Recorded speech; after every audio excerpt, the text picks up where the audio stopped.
Want to start using eBay to buy or sell items, but not sure how? I'm Jessica, and in this video, I'll show you how to download and install the eBay app.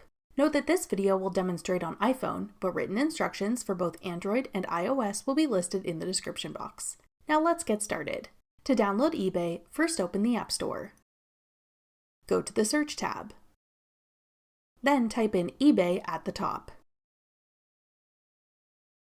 Tap eBay when it appears in the search results. Then tap Get. If prompted, use Face ID or enter your password to confirm that you want to download the app. Wait for the installation to complete.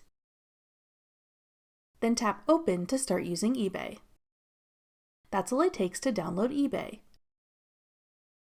Want to try out other shopping apps? Check out this tutorial next. Click the video on your screen now to watch. Thanks for watching. If you found this video helpful, we'd love it if you'd hit the like button below and subscribe to our channel. We put out great new tech tutorials like this one every day.